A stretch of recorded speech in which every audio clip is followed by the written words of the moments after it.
ನಮಸ್ಕಾರ ಗುರು. ಮೂವಿ ಶುರುವಾಗುತ್ತೆ. ಫ್ಯೂಚರ್ ನಲ್ಲಿ ಸ್ಪೇಸ್ ಕ್ರಾಫ್ಟ್ ಒಂದು ಕ್ರಾಶ್ ಆಗ್ತಿರುತ್ತೆ. ಇದೇ ಸಮಯಕ್ಕೆ ಒಬ್ಬ ಕನಸಿಂದ ಎಚ್ಚರ ಆಗ್ತಾನೆ. ಇವನೇ ನಮ್ಮ ಕತೆ ಹೀರೋ ಕೂಪರ್. ಇವನ ಮಗಳು ಮರ್ಫ್ ಬಾಗಿಲ ಹತ್ರ ನಿಂತ್ಕೊಂಡು, ನನ್ನ ರೂಮ್ ನಲ್ಲಿ ಒಂದು ದೆವ್ವ ಇದೆ, ಈಗ ಆ ದೆವ್ವ ನೀವೇ ಅಂತ ಹೇಳ್ತಾಳೆ. ಇದನ್ನ ಇರುವಾಗ ತಗೊಂಡೇನೆ, ಹೋಗ್ ಮಲ್ಕೋ ಅಂತ ಹೇಳ್ತಾನೆ. ನೆಕ್ಸ್ಟ್ ಡೇ ಬ್ರೇಕ್ಫಾಸ್ಟ್ ಟೈಮ್ ನಲ್ಲಿ ಮರ್ಫ್ ಒಡೆದ ತನ್ನ ಆಟಿಕೆಯನ್ನ ತೋರಿಸ್ತಿರ್ತಾಳೆ.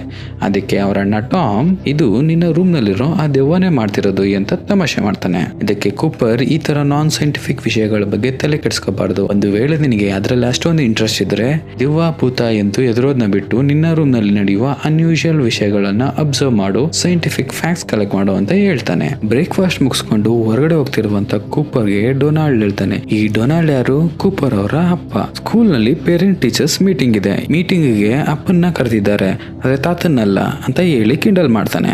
ಈಗ ಇವರು ಸ್ಕೂಲ್ ಹತ್ರ ಹೋಗ್ಬೇಕು ಅಂತ ಹೊರಗಡೆ ಬಂದಾಗ ಇವರ ಜಮೀನ ಪಕ್ಕದಲ್ಲೇ ಇದ್ದ ಒಬ್ಬ ರೈತ ತನ್ನ ಜಮೀನಲ್ಲಿ ಬೆಂಡೆಕಾಯಿಯನ್ನು ಬೆಳೆದಿರ್ತಾನೆ. ಆ ಬೆಂಡೆಕಾಯಿ ಬೆಳೆಗೆಲ್ಲ ಬೆಂಕಿ ಹೆಚ್ಚಿ ನಾಶ ಮಾಡ್ತಿರ್ತಾನೆ. ಇದಕ್ಕೆ ಕೂಪರ್ ಡೊನಾಲ್ಡ್ ಅನ್ನು ಕೇಳ್ತಾನೆ, ಏನದು, ಯಾಕೆ ಬೆಂಕಿ ಉರಿತಿದೆ ಅಂತ ಕೇಳ್ತಾನೆ. ಅದಕ್ಕೆ ಡೊನಾಲ್ಡ್ ಹೇಳ್ತಾನೆ, ಅವನು ನಮ್ ತರ ಜೋಳೆ ಬೆಳೆದಿದ್ರೆ ಆಗಿರೋದು, ಬೆಂಡೆಕಾಯಿ ಬೆಳೆಯನ್ನು ಬೆಳೆಯಕ್ ಹೋಗಿ ಅದಕ್ಕೆ ರೋಗ ಹರಡಿ ಇವಾಗ ಅದನ್ನ ಫುಲ್ ಸುಟ್ಟಾಗ್ತಾ ಇದ್ದಾನೆ. ಈಗ ನೆಕ್ಸ್ಟ್ ಅವನು ಜೋಳ ಬೆಳಿಬೇಕಾಗಿದೆ. ವಿಷಯ ಏನಪ್ಪಾ ಅಂದ್ರೆ ಭೂಮಿ ಇವಾಗ ತುಂಬಾ ಪೊಲ್ಯೂಟ್ ಆಗಿದೆ. ಇವಾಗ ಯಾವ ಬೆಳೆಯನ್ನು ಬೆಳೆಯಕ್ ಆಗ್ತಿರಲ್ಲ. ಸದ್ಯಕ್ಕೆ ಉಳಿತಿರೋದು ಒಂದೇ ಜೋಳದ ಬೆಳೆ. ಅದನ್ನ ಬಿಟ್ಟು ಬೇರೆ ಯಾವ್ದಾದ್ರು ಬೆಳೆ ಬೆಳೆದ್ರೆ ಅದನ್ನ ನಾವು ಉಳಿಸ್ಕೊಳಕ್ ಆಗೋದಿಲ್ಲ.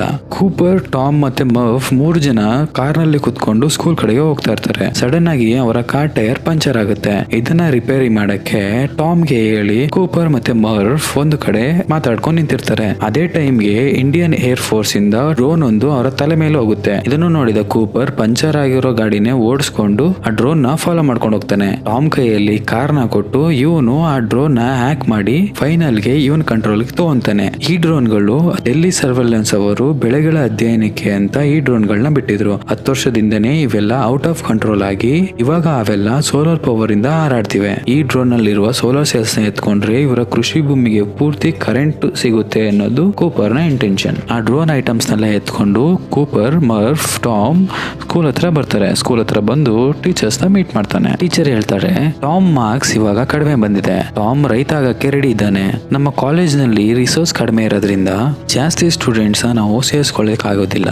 ಮರ್ಫ್ ಇಂಟೆಲಿಜೆಂಟ್ ಇದ್ದಾಳೆ ಅಂತ ಹೇಳ್ತಾಳೆ. Next day basket ball match ನೋಡಕ್ಕೆ ಕೂಪರ್ ಹಾಗೂ ಅವರ ಫ್ಯಾಮಿಲಿಯವರೆಲ್ಲ ಹೋಗಿರ್ತಾರೆ. ಇದ್ದಕ್ಕಿದ್ದಂತೆ ಸ್ಯಾಂಡ್ ಸ್ಟ್ರೋಮ್ ಅಂದ್ರೆ ಡಸ್ಟ್ ಬೌಲ್ ಬಂದು ಅರ್ಧಕ್ಕೆ ಬಿಟ್ಟು ಎದ್ದು ಮನೆಗೆ ಹೋಗ್ತಾರೆ. ಮನೆಗೆ ಹೋಗಿ ನೋಡಿದಾಗ ಎಲ್ಲ ಧೂಳ್ ತುಂಬಿಕೊಂಡಿರುತ್ತೆ.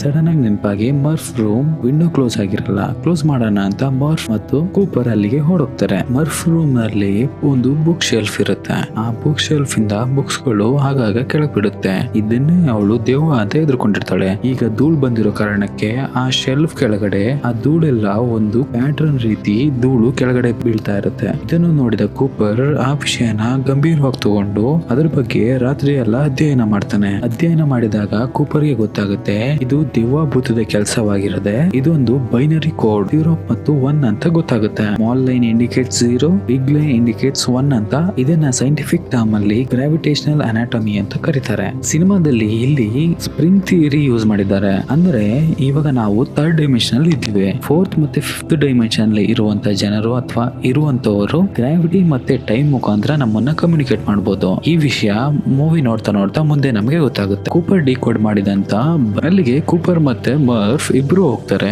ಹೋಗಿ ನೋಡಿದಾಗ ಅದರ ಗೇಟ್ ಕ್ಲೋಸ್ ಆಗಿರುತ್ತೆ. ಗೇಟ್ ಓಪನ್ ಮಾಡಬೇಕು ಅಂತ ನೋಡುತ್ತಿದ್ದಂಗೆ ಟಾರ್ಸ್ ಅನ್ನೋ ಒಂದು ರೋಬೋಟ್ ಅವನ ಪ್ರಜ್ಞೆ ತಪ್ಪಿಸಿ ಒಳಗಡೆ ಕರ್ಕೊಂಡು ಹೋಗುತ್ತೆ. ನೆಕ್ಸ್ಟ್ ಸೀನ್ ಅಲ್ಲಿ ಕೂಪರ್ ನ ಕಟ್ ಹಾಕಿದ್ದಾರೆ. ಅಷ್ಟರಲ್ಲಿ ಡಾಕ್ಟರ್ ಅಮಿಲಿಯಾ ಬಂದು ಕೂಪರ್ ಜೊತೆ ಮಾತಾಡ್ತಾಳೆ. ಕೂಪರ್ ಕೇಳ್ತಾನೆ, ನನ್ನ ಮಗಳು ಮರ್ಫ್ ಇಲ್ಲಿ ಅಂತ. ಕೂಪರ್ ನ ಕರ್ಕೊಂಡು ಕಾನ್ಫರೆನ್ಸ್ ರೂಮ್ ಒಳಗಡೆ ಹೋಗ್ತಾಳೆ. ಕಾನ್ಫರೆನ್ಸ್ ರೂಮ್ ಅಲ್ಲಿ ಪ್ರೊಫೆಸರ್ ಬ್ರ್ಯಾಂಡ್ ಜೊತೆ ಮರ್ಫ್ ಇರ್ತಾಳೆ. ಕೂಪರ್ ನ ನೋಡಿ ಮಗಳು ಮರ್ಫ್ ಓಡ್ ಬಂದು ಕೂಪರ್ ನ ತಪ್ಕೊಂತಾಳೆ. ಈ ಪ್ರೊಫೆಸರ್ ಬ್ರ್ಯಾಂಡ್ ನಾಸಾ ಸಂಸ್ಥೆಯ ಎಕ್ಸ್ ಚೇರ್ಮನ್ ಆಗಿರ್ತಾನೆ. ಕೂಪರ್ ಅದೇ ಸಂಸ್ಥೆಯ ಎಕ್ಸ್ ಪೈಲಟ್ ಆಗಿ ವರ್ಕ್ ಮಾಡಿರ್ತಾನೆ. ಅಮಿಲಿಯಾ ಬ್ರ್ಯಾಂಡ್ ನ ಮಗಳು. ಬ್ರ್ಯಾಂಡ್ ಕೇಳ್ತಾನೆ, ಈ ಜಾಗದ ಬಗ್ಗೆ ನಿನಗೆ ಗೊತ್ತಾಯ್ತು? ಇದಕ್ಕೆ ಕೂಪರ್ ಅದು ಇದು ಹೇಳಿ ಕನ್ಫ್ಯೂಸ್ ಮಾಡ್ತಿರ್ತಾನೆ. ಸಡನ್ ಆಗಿ ಮರ್ಫ್ ಗ್ರಾವಿಟಿ ಇಂದ ಅಂತ ಹೇಳ್ಬಿಡ್ತಾಳೆ. ಸೊ ಅವಾಗ ಪ್ರೊಫೆಸರ್ ಬ್ರ್ಯಾಂಡ್ ಕೂಪರ್ಗೆ ಇರೋ ವಿಷಯನೆಲ್ಲ ಎಕ್ಸ್ಪ್ಲೇನ್ ಮಾಡಕ್ಕೆ ಶುರು ಮಾಡ್ತಾನೆ. 10 ವರ್ಷದ ಹಿಂದೆ ನಾಸಾ ಲ್ಯಾನ್ಸರ್ ಮಿಷನ್ ಅಂತ ಒಂದು ಪ್ರಾಜೆಕ್ಟ್ ನ ಮಾಡಿದ್ರು. ಅದಕ್ಕೆ 12 ಪ್ಲಾನೆಟ್ ಗೆ 12 ಆಸ್ಟ್ರೋನಾಟ್ಸ್ ನ ಕಳಿಸಿದ್ರು. ಅದರಲ್ಲಿ 3 ಪ್ಲಾನೆಟ್ಸ್ ಇಂದ ನಮಗೆ ಸಿಗ್ನಲ್ ಸಿಗ್ತಿದೆ. ಅಂದ್ರೆ ಆ 3 ಪ್ಲಾನೆಟ್ಸ್ ಅಲ್ಲಿ ಜನಗಳು ವಾಸಿಸೋಕೆ ಯೋಗ್ಯವಾಗಿದೆ ಅಂತ. ಇವಾಗ ನಮ್ಮ ಹತ್ರ ಇರೋ ಪೈಲಟ್ಸ್ ಗಳಲ್ಲಿ ನೀನು one of the best pilot. ನೀನು ಈ ಮಿಷನ್ ಅಲ್ಲಿ ಭಾಗಿಯಾಗಿ ಆ ಪ್ಲಾನೆಟ್ಸ್ ಗೆ ಹೋಗಿ ಮನುಷ್ಯರು ಬದುಕೋಕೆ ಯೋಗ್ಯವಾಗಿದ್ಯಾ ಇಲ್ವಾ ಅಂತ ಚೆಕ್ ಮಾಡಿ ಬಾ ಅಂತ ಕೇಳ್ಕೊಂತಾರೆ. ಈ ಭೂಮಿ ಇನ್ನು ಕೆಲವು ವರ್ಷಗಳಲ್ಲಿ ಮನುಷ್ಯರು ಯಾರು ಬದುಕೋಕೆ ಆಗ್ಬಾರ್ದು ಆ ತರ ಪರಿಸ್ಥಿತಿಗೆ ಬಂದ್ಬಿಡುತ್ತೆ. ಮರ್ಫ್, ಟಾಮ್ ಯಾರು ಬದುಕಕ್ಕಾಗಲ್ಲ. ಇದನ್ನು ಕೇಳಿದ ಕೂಪರ್ ಈ ಮಿಷನ್ ಗೆ ಪೈಲಟ್ ಆಗಿ ಹೋಗಕ್ಕೆ ಒಪ್ಕೊಂತಾನೆ. ಆದ್ರೆ ಮರ್ಫ್ ಅವಳಪ್ಪನ್ನ ಬಿಟ್ಟು ಇರೋದಿಕ್ ಆಗ್ತಿರಲ್ಲ. ಆದ್ರೆ ಇವರ ಫ್ಯೂಚರ್ ನ ಉಳಿದಿಗಾಗಿ ಮಾನವ ಕುಲನ ಉಳಿಸೋದಕ್ಕೋಸ್ಕರ ಕೂಪರ್ ಅಲ್ಲಿಂದ ಮಿಷನ್ ಗೆ ಹೊರಡ್ತಾನೆ. ಇಲ್ಲಿ ಕೂಪರ್ ನ ಜೊತೆ ಎಮಿಲಿಯಾ ಬ್ರ್ಯಾಂಡ್ ಮತ್ತೆ ಸುಪೀರಿಯರ್ ಸೈಂಟಿಸ್ಟ್ ಗಳಾದ ರೊಮಿಲಿ ಮತ್ತು ಡೋಯರ್ ಹೊರಡುತ್ತಾರೆ. ಇವರು ಸ್ಪೇಸ್ ಗೆ ಟ್ರಾವೆಲ್ ಮಾಡ್ಬೇಕಾದ್ರೆ ಪ್ರೊಫೆಸರ್ ಬ್ರ್ಯಾಂಡ್ ಹೇಳ್ತಾರೆ, ನನ್ನ ಹತ್ರ 2 ಪ್ಲಾನ್ ಇದೆ, plan A and plan B. Plan A ಏನೆಂದ್ರೆ, ನೀವು ಹೊಸ ಭೂಮಿಯನ್ನು ಕಂಡಿಡಿದು ಹಿಂತಿರುಗಿ ಬರೋ ಅಷ್ಟರಲ್ಲಿ ಗ್ರಾವಿಟಿ ಈಕ್ವೇಶನ್ ನ ಸಾಲ್ವ್ ಮಾಡಿ ಭೂಮಿಯಿಂದ ಮೇಲ್ಗಡೆ ಒಂದು ಸ್ಟೇಷನ್ ನ ಬಿಲ್ಡ್ ಮಾಡಿ ಇಲ್ಲಿರೋ ಜನರೆಲ್ಲ ಅದರಲ್ಲಿ ಹತ್ತಿಸ್ಕೊಂಡು ನೀವು ಕಂಡುಹಿಡಿದಿರುವ ಹೊಸ ಭೂಮಿಗೆ ಟ್ರಾವೆಲ್ ಮಾಡೋದು. ಪ್ಲಾನ್ ಎ ವರ್ಕೌಟ್ ಆಗಿಲ್ಲ ಅಂದ್ರೆ ಪ್ಲಾನ್ ಬಿ ಎಕ್ಸಿಕ್ಯೂಟ್ ಮಾಡೋದು. ಪ್ಲಾನ್ ಬಿ, ನೀವು ಹೋಗುವ ಎಂಡೂರೆನ್ಸ್ ಶಿಪ್ ನಲ್ಲಿ 5,000 ಅಂಡಾಣುಗಳಿವೆ. ನೀವು ಕಂಡುಹಿಡಿಯುವ ಹೊಸ ಭೂಮಿಯಲ್ಲಿ ನೀವು ಬದುಕಿ ಹೊಸ ಹ್ಯೂಮನ್ ಪಾಪ್ಯುಲೇಷನ್ ಅನ್ನು ಉಂಟು ಮಾಡಬೇಕು ಅಂತ ಹೇಳಿ ಪ್ರೊಫೆಸರ್ ಬ್ರ್ಯಾಂಡ್ ಕಳಿಸ್ತಾರೆ. ಸ್ಪೇಸ್ ಟ್ರಾವೆಲ್ ಮಾಡಕ್ಕೆ ಇನ್ಶೂರೆನ್ಸ್ ಸ್ಪೇಸ್ ಶಿಪ್ ಅನ್ನು ಯೂಸ್ ಮಾಡ್ತಾರೆ. ಈ ಶಿಪ್ ನಲ್ಲಿ ಟಾರ್ಚ್ ಮತ್ತು ಕೇಸ್ ಅನ್ನೋ 2 ರೋಬೋಟ್ಗಳು ಇದೆ. ಅದು ಮಾತ್ರ ಇಲ್ಲದೆ ರೇಂಜರ್ ಮತ್ತು ಲ್ಯಾಡರ್ ಅನ್ನೋ 2 ಮಿನಿ ಸ್ಪೇಸ್ ಕ್ರಾಫ್ಟ್ ಇದೆ. ಇವರು ಸ್ಯಾಟರ್ನ್ ಹತ್ರ ಹೋಗೋದಿಕ್ಕೆ 2 ವರ್ಷ ಆಗುತ್ತೆ. ಆದ್ದರಿಂದ ಕ್ರಿಯೋ ಸ್ಲೀಪ್ ಅಲ್ಲಿ ಮಲಗಿರ್ತಾರೆ. ಸ್ಯಾಟರ್ನ್ ಹತ್ರ ಬಂದಾಗ ತಕ್ಷಣ ಟಾಸ್ ರೋಬೋಟ್ ಇವರನ್ನು ಎಬ್ಬಿಸುತ್ತೆ. ವರ್ಮ್ಹೋಲ್ ನ ಕಂಡು ಹಿಡಿದು ಅದರ ಮುಖಾಂತರ ಟ್ರಾವೆಲ್ ಮಾಡಿ ಕ್ಯಾಲಗಂಟುವ ಗ್ಯಾಲಕ್ಸಿಗೆ ಇವರು ಹೋಗ್ಬೇಕು. ಇವರ ಮೊದಲ ಪಯಣ ಮಿಲ್ಲರ್ ಪ್ಲಾನೆಟ್ ಆಗಿದೆ. ಮಿಲ್ಲರ್ ಪ್ಲಾನೆಟ್ ಗೆ ಹೋಗೋದಕ್ಕೆ ಮಿನಿ ಸ್ಪೇಸ್ ಕ್ರಾಫ್ಟ್ ಅನ್ನು ತಕೊಂಡು ಕೂಪರ್, ಎಮಿಲಿಯಾ, ಡೋಯಾಲ್ ಮಾತ್ರ ಹೋಗ್ತಾರೆ. ರೊಮೇಲಿ ಎಂಜೂರೆನ್ಸ್ ಸ್ಪೇಸ್ ಕ್ರಾಫ್ಟ್ ಅಲ್ಲೇ ಇರ್ತಾರೆ. ಯಾಕೆ ಅಂದ್ರೆ ಮಿಲ್ಲರ್ ಪ್ಲಾನೆಟ್ಗೆ ಹೋಗಿರೋರು ಏನಾದರೂ ಪ್ರಾಬ್ಲಮ್ ಆಯ್ತು ಅಂದ್ರೆ ರೊಮಿಲಿಯಾ ಹೋಗಿ ಕಾಪಾಡ್ತಾರೆ. ಅದಕ್ಕೆ ರೊಮಿಲಿಯಾ ಎಂಜೂರೆನ್ಸ್ ಸ್ಪೇಸ್ ಕ್ರಾಫ್ಟ್ ನಲ್ಲೇ ಉಳ್ಕೋತಾರೆ. ಮಿಲ್ಲರ್ ಪ್ಲಾನೆಟ್ ಇದೊಂದು ನೀರಿನ ಜಗತ್ತು. ಮಿಲ್ಲರ್ ಪ್ಲಾನೆಟ್ ಅಲ್ಲಿ ಬರೀ ನೀರೇ ಇರೋದು, ಅಲ್ಲಿ ಸರ್ಫೇಸ್ ಇಲ್ಲ. ಮಿಲ್ಲರ್ ಬಂದಿದ್ದ ಸ್ಪೇಸ್ ಕ್ರಾಫ್ಟ್ ಸಿಗ್ನಲ್ ನ ಯೂಸ್ ಮಾಡಿ ಅಲ್ಲಿಗೆ ಹೋಗಿ ಲ್ಯಾಂಡ್ ಆಗ್ತಾರೆ. ಆದರೆ ಅಲ್ಲಿ ಮಿಲ್ಲರ್ ಬಂದಿದ್ದ ಶಿಪ್ ಅದು ಒಡೆದು ಹೋಗಿದೆ, ಪಾರ್ಟ್ ಆಗಿ ಬಿದ್ದೋಗಿದೆ. ಆದ್ದರಿಂದ ಕೆಲವೊಂದು ಎಕ್ವಿಪ್ಮೆಂಟ್ ನ ತಗೊಂಡು ಎಮಿಲಿಯಾ ಹೋಗ್ತಾಳೆ. ಹೀಗೆ ಅವಳು ತಗೊಂಡು ಹೋಗ್ಬೇಕಾದ್ರೆ ಸಾವಿರಾರು ಅಡಿ ಎತ್ತರದ ಸುನಾಮಿ ಅಲೆ ಬರ್ತಾ ಇರುತ್ತೆ. ಆ ಟೈಮ್ ಅಲ್ಲಿ ಎಮಿಲಿಯಾ ಕಾಪಾಡೋದಕ್ಕಾಗಿ ಡೋಯಲ್ ಅವರು ಪ್ರಾಣವನ್ನು ಕಳ್ಕೊತಾನೆ. ಹೇಗೋ ಮಿಲ್ಲರ್ ಪ್ಲಾನೆಟ್ ಇಂದ ತಪ್ಪಿಸಿಕೊಂಡು ಕೂಪರ್ ಮತ್ತು ಎಮಿಲಿಯಾ ಎಂಡೋರೆನ್ಸ್ ಸ್ಪೇಸ್ ಗೆ ಬರ್ತಾರೆ. ಭೂಮಿಯ ಲೆಕ್ಕದಲ್ಲಿ ಮಿಲ್ಲರ್ ಪ್ಲಾನೆಟ್ ಅಲ್ಲಿ 1 ಅವರ್ ಅನ್ನೋದು ಭೂಮಿಗೆ 7 ಅವರ್ಸ್ ಗೆ ಈಕ್ವಲ್ ಅಂತ ಕ್ಯಾಲ್ಕುಲೇಟ್ ಮಾಡಿಕೊಂಡು ಅವರು ಹೋಗಿರ್ತಾರೆ. ಆದರೆ ಇವಾಗ ಎಂಡೂರೆನ್ಸ್ ಸ್ಪೇಸ್ ಸ್ಟೇಷನ್ ಗೆ ರಿಟರ್ನ್ ಬಂದು ರೊಮಿಲಿನ ನೋಡಿದಾಗ ರೊಮಿಲಿಗೆ ತುಂಬಾನೇ ವಯಸ್ಸಾಗಿರುತ್ತೆ. ರೊಮಿಲಿನ 4 ತಿಂಗಳಿಂದ ನಿಮಗಾಗಿ ಒಬ್ಬನೇ ಕಾಯ್ತಾ ಇದ್ದೀನಿ ಅಂತ ಹೇಳ್ತಾನೆ. ಕೂಪರ್ಗೆ ಇದನ್ನು ಕೇಳಿ ತುಂಬಾನೇ ಬೇಜಾರಾಗುತ್ತೆ ಮತ್ತು ರೊಮಿಲಿ, ನಿಮ್ಮ ಮಕ್ಕಳಾದ ಟಾಮ್ ಮತ್ತು ಮರ್ಫಿ ನಿಮಗಾಗಿ ವಿಡಿಯೋ ಮೆಸೇಜ್ ಕಳಿಸಿದ್ದಾರೆ, ಹೋಗಿ ನೋಡಿ ಅಂತ ಹೇಳ್ತಾರೆ. ಕೂಪರ್ ಕೂಡ ಖುಷಿಯಾಗಿ ಹೋಗಿ ಆ ವಿಡಿಯೋ ಅನ್ನು ನೋಡ್ತಾರೆ. ನೋಡಿದಾಗ ಕೂಪರ್ಗೆ ತುಂಬಾ ಶಾಕ್ ಆಗುತ್ತೆ. ಯಾಕಂದರೆ ಮರ್ಫ್ ಇವಾಗ ಚಿಕ್ಕ ಹುಡುಗಿಯಲ್ಲ. ಕೂಪರ್ ಮತ್ತೆ ಕೂಪರ್ ಮಗಳಾದ ಮರ್ಫ್ಗೆ ಒಂದೇ ವಯಸ್ಸಾಗಿದೆ. ಸೊ ಇವಾಗ ಮತ್ತೊಂದು ಸಿಗ್ನಲ್ ಸಿಕ್ಕಿದ ಮ್ಯಾಕ್ಸ್ ಪ್ಲಾನೆಟ್ ಗೆ ಎಮಿಲಿಯಾ, ಕೂಪರ್, ರೊಮಿಲಿ ಮೂವರು ಹೋಗ್ತಾರೆ. ಅದೊಂದು ಐಸ್ ಪ್ಲಾನೆಟ್. ಅಲ್ಲಿರುವ ಮೋಡ ಕೂಡ ಐಸ್ ಆಗಿರುತ್ತೆ. ಅದು ಮಾತ್ರ ಇಲ್ಲದೆ 67 ಅವರ್ಸ್ ಹಗಲಾಗಿರುತ್ತೆ, 67 ಅವರ್ಸ್ ರಾತ್ರಿ ಆಗಿರುತ್ತೆ.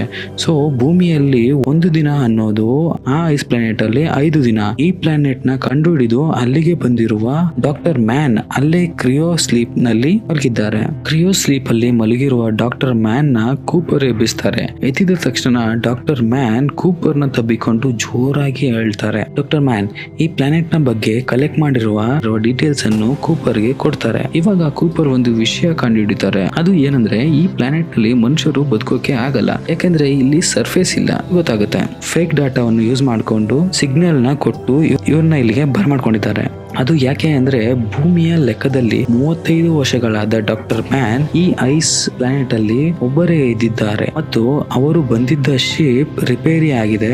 ಸೊ ಅದರಿಂದ ಇವಾಗ ಕೂಪರ್ ಬಂದಿರುವ ಶಿಪ್ ನ ತಗೊಂಡು ಡಾಕ್ಟರ್ ಮ್ಯಾನ್ ಇಂದ ಎಸ್ಕೇಪ್ ಆಗಿ ಭೂಮಿಗೆ ಹೇಗಾದ್ರೂ ಹೋಗ್ಬಿಡೋಣ ಅಂತ ಡಿಸೈಡ್ ಮಾಡ್ಕೊಂಡಿದ್ದಾರೆ. ಈಗ ಡಾಕ್ಟರ್ ಮ್ಯಾನ್ ಶಿಪ್ ನ ತಗೊಂಡು ಹೋಗ್ಬೇಕಾದ್ರೆ ಆಕ್ಸಿಡೆಂಟ್ ಆಗಿ ರೊಮೇಲಿ ಅಲ್ಲಿ ಒಂದು ಬ್ಲಾಸ್ಟ್ ಇಂದ ಆ ಶಿಪ್ ನ ತಗೊಂಡು ಮ್ಯಾನ್ ತಪ್ಪಿಸ್ಕೊಂತಾ ಇರ್ತಾರೆ. ಕೂಪರ್ ಮತ್ತು ಎಮಿಲಿಯಾ ಇನ್ನೊಂದು ಶಿಪ್ ನಲ್ಲಿ ಡಾಕ್ಟರ್ ಮ್ಯಾನ್ ನ ಫಾಲೋ ಮಾಡ್ಕೊಂಡು ಹೋಗ್ತಾರೆ. ಎಂಡೂರೆನ್ಸ್ ಶಿಪ್ ನಲ್ಲಿ ಸರಿಯಾಗಿ ಡಾಕಿಂಗ್ ಮಾಡಕ್ ಆಗದೆ ಬ್ಲಾಸ್ಟ್ ಆಗಿ ತೀರಿ ಹೋಗ್ತಾರೆ. ಒಂದ್ ಸೈಡ್ ಬ್ಲಾಸ್ಟ್ ಆಗಿರೋದ್ರಿಂದ ಕಂಟ್ರೋಲ್ ಇಲ್ಲದೆ ಸುತ್ತಾಡ್ತಾ ಇರುತ್ತೆ. ಹೇಗೋ ಮಾಡಿ ಕೂಪರ್ ಮತ್ತೆ ಎಮಿಲಿಯಾ ಇಬ್ರು ಸೇರಿ ಎಂಡೂರೆನ್ಸ್ ಶಿಪ್ಗೆ ಇವರ ಶಿಪ್ ಅನ್ನು ಡಾಕ್ ಮಾಡ್ತಾರೆ ಮತ್ತೆ ಕಂಟ್ರೋಲ್ಗೆ ತಗೊಂತಾರೆ. ಇವಾಗ ಇವರು ಕೊನೆಯದಾಗಿ ಎಡ್ಮಿನ್ಸ್ ಪ್ಲಾನೆಟ್ಗೆ ಹೋಗ್ಬೇಕು. ಆದ್ರೆ ಅದು ಬ್ಲಾಕ್ ಹೋಲ್ ನ ಕೊನೆಯಲ್ಲಿದೆ. ಅಷ್ಟು ದೂರ ಹೋಗುವಷ್ಟು ಇವರ ಶಿಪ್ ಅಲ್ಲಿ ಫ್ಯೂಯಲ್ ಇಲ್ಲ. ಸೊ ಅದರಿಂದ ಈ ಬ್ಲಾಕ್ ಹೋಲ್ ಗ್ರಾವಿಟಿ ಯೂಸ್ ಮಾಡಿ ತುಂಬಾ ಫಾಸ್ಟ್ ಆಗಿ ಹೋಗ್ಬೋದು ಅಂತ ಕೂಪರ್ ಡಿಸೈಡ್ ಮಾಡ್ತಾರೆ. ಬ್ಲಾಕ್ ಹೋಲ್ ಗ್ರಾವಿಟಿ ಫೋರ್ಸ್ ತುಂಬಾ ಜಾಸ್ತಿ ಇರೋದ್ರಿಂದ ಶಿಪ್ ಅಲ್ಲಿರೋ ವೆಯ್ಟ್ ಕಡಿಮೆ ಮಾಡಬೇಕಾಗೋ ಸಿಚುವೇಶನ್ ಬರುತ್ತೆ. ಸೊ ಮೊದಲು ಟೂಲ್ಸ್ ರೋಬೋಟ್ ಇರೋ ಶಿಪ್ ನ ಇಜೆಕ್ಟ್ ಮಾಡ್ತಾರೆ. ಆದ್ದರಿಂದ ಕೂಪರ್ ಎಮಿಲಿಯಾಗೆ ಬಾಯ್ ಅಂತ ಹೇಳಿ ಇವರಿರೋ ಶಿಪ್ ನ ಇಜೆಕ್ಟ್ ಮಾಡಿ ಬ್ಲಾಕ್ ಹೋಲ್ ಒಳಗಡೆ ಹೋಗ್ಬಿಡ್ತಾರೆ. ಶಿಪ್ ವೆಯ್ಟ್ ಎಲ್ಲ ಕಡಿಮೆ ಆಗಿರೋದ್ರಿಂದ ಎಮಿಲಿಯಾ ಆ ಗ್ರಾವಿಟಿ ಫೋರ್ಸ್ ಇಂದ ತಪ್ಪಿಸಿಕೊಂಡು ಎಡ್ಮನ್ ಪ್ಲಾನೆಟ್ ಗೆ ಹೋಗ್ತಾಳೆ. ಇವಾಗ ಬ್ಲಾಕ್ ಹೋಲ್ ಒಳಗಡೆ ಬಂದಿರೋ ಕೂಪರ್ ಅಲ್ಲಿ ಒಂದು ವಿಚಿತ್ರವಾದ ಪ್ಲೇಸ್ ನ ನೋಡ್ತಾರೆ. ಅದು ನೋಡೋಕೆ ಲೈಬ್ರರಿ ತರ ಇದೆ. ದೊಡ್ಡ ದೊಡ್ಡ ಬುಕ್ಸ್ ಗಳಾಗಿದೆ. ಕೂಪರ್ ತುಂಬಾನೇ ಎದುರ್ಕೊಂಡು ಅಲ್ಲಿರೋ ಕೆಲವೊಂದು ಬುಕ್ಸ್ ಗಳನ್ನು ತಳ್ಳಲು ಪ್ರಯತ್ನಿಸುತ್ತಾರೆ. ನೋಡ್ತಾರೆ ಅಲ್ಲಿ ಮರ್ಫ್ ಚಿಕ್ಕ ಹುಡುಗಿಯಾಗಿ ಕೂತಿದ್ದಾಳೆ. ಕೂಪರ್ ಮರ್ಫ್ ಹತ್ರ ಮಾತಾಡೋದಕ್ಕೆ ಟ್ರೈ ಮಾಡ್ತಾ ಇದ್ದಾರೆ. ಮರ್ಫ್ ಅಂತ ಕಿರ್ಚಾಡ್ತಾ ಇದ್ದಾರೆ. ಆದರೆ ಮರ್ಫ್ಗೆ ಏನು ಕೇಳಿಸಲ್ಲ. ಆದ್ರೆ ಬುಕ್ಸ್ ಮಾತ್ರ ಬೀಳೋದನ್ನು ನೋಡಿ ಎದುರುಕೊಂಡು ಮರ್ಫ್ ಓಡಿಬಿಡ್ತಾಳೆ. ಮತ್ತೆ ಇನ್ನೊಂದು ಕಡೆ ಹೋಗಿ ಕೂಪರ್ ಬುಕ್ಸ್ ಅನ್ನು ತಳ್ಳಿಬಿಟ್ಟು ನೋಡಿದಾಗ ಕೂಪರ್ನೇ ನೋಡ್ತಾನೆ. ಇಲ್ಲಿ ಏನ್ ನಡೀತಾ ಇದೆ ಅಂತ ಕೂಪರ್ಗೆ ಅರ್ಥ ಆಗ್ತಿಲ್ಲ. ಆ ಕಡೆ ಇರೋ ಕೂಪರ್ ಈ ಇಂಟರ್ಸ್ಟೆಲ್ಲರ್ ಟ್ರಾವೆಲ್ ಗೆ ಹೋಗೋದಿಕ್ಕೆ ರೆಡಿ ಆಗ್ತಾ ಇರ್ತಾನೆ. ಇದನ್ನು ನೋಡ್ತಾ ಇದ್ದ ಬ್ಲಾಕ್ ಹೋಲ್ ನಲ್ಲಿ ಇರೋ ಕೂಪರ್ ಮರ್ಫ್ ನನ್ನನ್ನು ಕಳಿಸ್ಬೇಡ ಅಂತ ಅರ್ಚ್ಕೋತಾ ಇರ್ತಾನೆ. ಎಲ್ಲಾ ಪ್ರಾಬ್ಲಮ್ಗೂ ಕಾರಣ ಈ ಇಂಟರ್ಸ್ಟೆಲ್ಲರ್ ಟ್ರಾವೆಲ್ ಗೆ ಇಟ್ಕೊಂಡಿದ್ದೆ ಅಂತ ಕೂಪರ್ ನನ್ನ ಕಳಿಸ್ಬೇಡ ಅಂತ ಕಿರ್ಚ್ಕೊಂತಾ ಇರ್ತಾನೆ. ಈ ಸಮಯದಲ್ಲಿ ಒಂದು ವಾಯ್ಸ್ ಕೇಳಿಸುತ್ತೆ.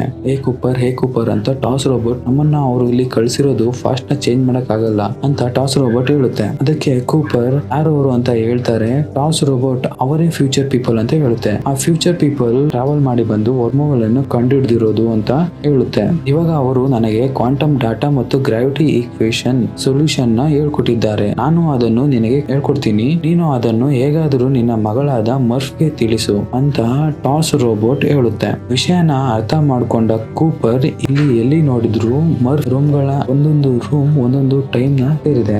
ಸರಿಯಾದ ಟೈಮ್ ಕಂಡು ಹಿಡಿದು ಕೂಪರ್ ಆ ರೂಮ್ಗೆ ಹೋಗ್ತಾರೆ. ಕೂಪರ್ ಆ ಟ್ರಾವೆಲ್ ಗೆ ಹೊರಡೋಕೆ ಮುಂಚೆ ಮರ್ಫ್ಗೆ ಒಂದು ವಾಚ್ ನ ಗಿಫ್ಟ್ ಆಗಿ ಕೊಟ್ಟಿರ್ತಾರೆ. ಸ್ಪೇಸ್ ಇಂದ ಬಂದ್ಮೇಲೆ ನನ್ನ ಟೈಮ್ ಮತ್ತೆ ನಿನ್ನ ಟೈಮ್ ಏನು ವೇರಿಯೇಷನ್ ಇದೆ ನೋಡೋಣ ಅಂತ ಕೊಟ್ಟಿರ್ತಾರೆ. ಮರ್ಫ್ ಆ ವಾಚ್ ಅನ್ನು ಬುಕ್ ಶೆಲ್ಫ್ ಹತ್ರ ಇಟ್ಟು ತುಂಬಾ ಕನ್ಫ್ಯೂಷನ್ ಇಂದ ಕಾಯ್ತಾ ನಿಂತಿದ್ದಾಳೆ. ಗ್ರಾವಿಟಿ ಫೋರ್ಸ್ ನ ಯೂಸ್ ಮಾಡಿ ಟಾಸ್ ರೋಬೋಟ್ ಹೇಳ್ಕೊಟ್ಟಿರುವ ಎಲ್ಲ ಈಕ್ವೇಶನ್ ಆ ವಾಚ್ ಗೆ ಮಾಸ್ಕ್ ಮುಖಾಂತರ ಕೂಪರ್ ಮರ್ಫಿಗೆ ತಿಳಿಸ್ತಾರೆ.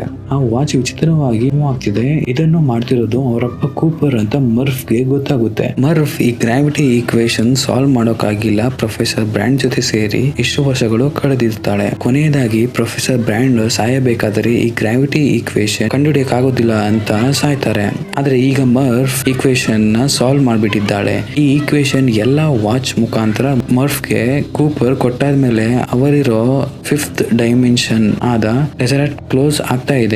ಇವಾಗ ಕೂಪರ್ ಅನ್ಕಾನ್ಶಿಯಸ್ ಆಗಿ ಸ್ಪೇಸ್ ಅಲ್ಲಿ ತೇಲ್ತಾ ಇರ್ತಾರೆ. ದೂರದಲ್ಲಿ ಒಂದು ಸ್ಪೇಸ್ ಶಿಪ್ ಬಂದು ಕೂಪರ್ ನ ಒಂದು ಪ್ಲೇಸ್ ಗೆ ಕರ್ಕೊಂಡು ಹೋಗುತ್ತೆ. ಕೂಪರ್ ಕಣ್ಬಿಟ್ಟು ನೋಡಿದಾಗ ಒಂದು ಹಾಸ್ಪಿಟಲ್ ನಲ್ಲಿ ಇದ್ದಾರೆ. ಅಲ್ಲಿರೋರು ಕೂಪರ್ ಹತ್ರ ಹೇಳ್ತಾರೆ, ವೆಲ್ಕಮ್ ಟು ಕೂಪರ್ ಸ್ಟೇಷನ್. ನಿಮಗೆ 125 ವರ್ಷ ಆಗ್ತಾ ಇದೆ ಅಂತ.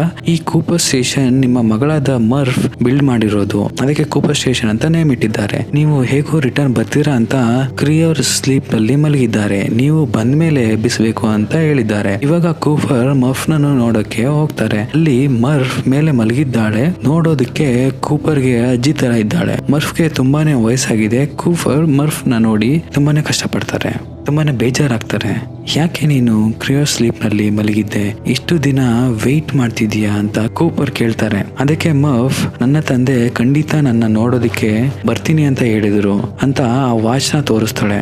ಎಮಿಲಿಯಾ ಈಗ ಎಡ್ಮಿನ್ ಪ್ಲಾನೆಟ್ಗೆ ಹೋಗಿ ಸೇರಿರ್ತಾಳೆ. ಅವಳನ್ನು ಹೋಗಿ ಕಾಪಾಡಿ ಅವಳ ಜೊತೆ ಇರಿ ಅಂತ ಹೇಳ್ತಾಳೆ. ಕೂಪರ್ ಅದಕ್ಕೆ, ನಾನು ತುಂಬಾ ದಿನ ಬಿಟ್ಟು ನಿನ್ನ ನೋಡೋಕೆ ಬಂದಿದ್ದೀನಿ, ಯಾಕೆ ನನ್ನ ಹೋಗು ಅಂತ ಹೇಳ್ತಿದ್ಯಾ ಅಂತ ಕೇಳ್ತಾರೆ. ಮರ್ಫ್ ಅದಕ್ಕೆ, ಯಾವುದೇ ಪೇರೆಂಟ್ಸ್ ಅವರು ಮಕ್ಕಳು ಸಾಯೋದನ್ನ ನೋಡೋಕೆ ಇಷ್ಟಪಡೋದಿಲ್ಲ. ನನಗೆ ತುಂಬಾ ವಯಸ್ಸಾಗಿದೆ, ಹಾಗಾಗಿ ಇನ್ನು ಕೆಲವೊಂದು ದಿನದಲ್ಲಿ ನಾನು ಸತ್ತು ಹೋಗ್ಬಿಡ್ತೀನಿ. ನನ್ನ ನೋಡಿಕೊಳ್ಳುವುದಕ್ಕೆ ಇಲ್ಲಿ ನನ್ನ ಫ್ಯಾಮಿಲಿ ಇದೆ, ನೀವು ಹೋಗಿ ಎಮಿಲಿಯಾಳನ್ನು ನೋಡಿ ಅಂತ ಹೇಳ್ತಾಳೆ. ಕೂಪರ್ ಟೋರ್ಸ್ ರೋಬೋಟ್ ನ ರೆಡಿ ಮಾಡಿ ಕರ್ಕೊಂಡು ಎಡ್ಮಿನ್ ಪ್ಲಾನೆಟ್ ಗೆ ಹೋಗ್ತಾನೆ. ಇವಾಗ ಎಡ್ಮಿನ್ ಪ್ಲಾನೆಟ್ ನಲ್ಲಿ ಎಮಿಲಿಯಾ ಒಬ್ಬಳೇ ನಿಂತಿರ್ತಾಳೆ. ಬಂಡೆಗಳ ಮೇಲೆ ಬಿದ್ದಿದ್ದರಿಂದ ಎಡ್ಮಿನ್ ಅಲ್ಲೇ ತೀರಿ ಹೋಗಿರ್ತಾರೆ. ಸ್ವಲ್ಪ ಮುಂದೆ ನಡ್ಕೊಂಡು ಹೋಗ್ತಾಳೆ. ಅಲ್ಲಿ ನೋಡಿದರೆ ಅವಳಿಗೆ ಅರ್ಥ ಆಗುತ್ತೆ, ಇಲ್ಲಿ ಎಡ್ಮಿನ್ ಟೆಂಟ್ ಹಾಕಿ ಜೀವನನೇ ನಡೆಸಿರೋದು. ಎಮಿಲಿಯಾ ಅವಳ ಸ್ಪೇಸ್ ಶೂಟ್ ಮಾಸ್ಕ್ ನ ರಿಮೂವ್ ಮಾಡಿ ಬ್ರೀತ್ ಮಾಡ್ತಾಳೆ. ಟೆಂಟ್ ಒಳಗಡೆ ಹೋಗ್ತಾಳೆ. ಇಲ್ಲಿಗೆ ಈ ಇಂಟರ್ಸ್ಟೆಲ್ಲರ್ ಮೂವಿ ಕತೆ ಮುಗಿಯುತ್ತೆ. Thanks for watching. ಇಲ್ಲಿಗೆ ಈ ಸಿನಿಮಾ ವಿಸ್ತಾರ ಕಾರ್ಯಕ್ರಮ ಮುಕ್ತಾಯವಾಗಿದೆ. ಮುಂದಿನ ಸಿನಿಮಾ ಜೊತೆ ಬರುವವರೆಗೂ ಜೋಪಾನವಾಗಿರಿ, ಜಾಗೃತರಾಗಿರಿ. ಜೈ ಕನ್ನಡಾಂಬೆ.